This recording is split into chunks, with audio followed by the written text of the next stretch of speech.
Magandang araw sa lahat. Bago tayo simulan ang kwento ng dalawang disipulo na kilala sa tapang, pagmamahal at dedikasyon sa pagtahak sa landas ng Diyos, please follow and subscribe para mas marami pa tayong maibahagi tungkol sa inspirasyon, pananampalataya at pagtulad sa buhay ni Jesus.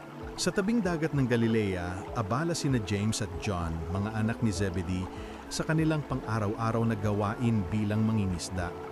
Ang lamig ng umaga ay dumadampi sa kanilang balat at ang dagat ay kumikislap sa liwanag ng papasibol na araw. Ang kanilang mga lambat ay bitbit na at ang huling-huli pa rin ay nasa bangka na handa ng dalhin sa pamilihan. Habang nag-aayos sila, dumaan si Jesus sa tabing dagat. Hindi ito ordinaryong lalaki para sa kanila, may kakaibang presensya, kapayapaan at karisma na agad na humatak sa kanilang puso. Ang kanyang mga salita ay tila may lakas na bumubukas ng bagong daan at bagong layunin sa buhay. Si Jesus ay tumingin sa kanila at sinabi, "Sumunod kayo sa akin at gagawin ko kayong mga mangingisda ng tao." Agad na iniwan ni James at John ang kanilang bangka at lambat, pati na ang kanilang ama, at sinundan siya. Sa simpleng hakbang na iyon, nagbukas ang isang bagong kabanata sa kanilang buhay. Isang buhay na puno ng pagtuturo, pagmamahal at pagsunod sa Diyos. Hindi palaging madali ang pagsunod kay Jesus. May mga araw na puno ng pangungulila, takot at pangamba. Ngunit sina James at John ay matiyagang nakinig, nag-obserba at natutunan ang kahalagahan ng kababaang loob, pagtitiwala at pag-ibig sa kapwa. Sa bawat himala, sa bawat turo at sa bawat paglalakbay, nakita nila kung paano naglilingkod si Jesus sa mga may pangangailangan. Sa kanilang tahimik na paraan, nagiging instrumento sila ng kabutihan. Nagbibigay ng tulong, pag-asa at inspirasyon sa mga tao sa kanilang paligid.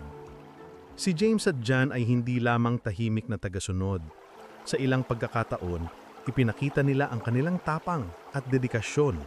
Nakita nila ang lakas ng Diyos sa gitna ng unos at natutunan na ang tunay na leader ay hindi lamang namumuno sa pamamagitan ng salita, kundi sa pamamagitan ng halimbawa at pagmamahal.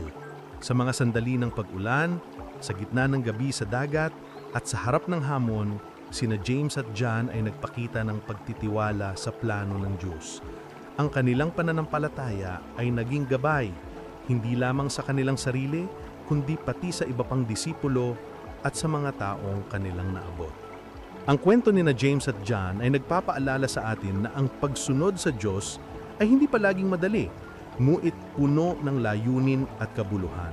Ang bawat hakbang na ginawa nila ay nagdulot ng pagbabago, inspirasyon at pag-asa sa komunidad. Hindi mahalaga kung gaano kaliit o katahimik ang ating ginagawa. Bawat kilos ng kabutihan, bawat salita ng pag-ibig at bawat pagsunod sa Diyos ay nagbubunga ng liwanag sa ating paligid. Maraming salamat sa pakikinig ng kwento ni James at John, mga disipulo na nagpakita ng tapang, dedikasyon at pagmamahal sa Diyos at sa kapwa. Naway ma-inspire tayo na sumunod tulad nila, maging matatag sa pananampalataya at magbahagi ng liwanag sa iba sa bawat araw ng ating buhay. Kung nais mo pang arinig ang ganitong kwento at pagninilay, please follow and subscribe. Nandito tayo upang samahan ka sa bawat hakbang ng iyong espiritual na paglalakbay.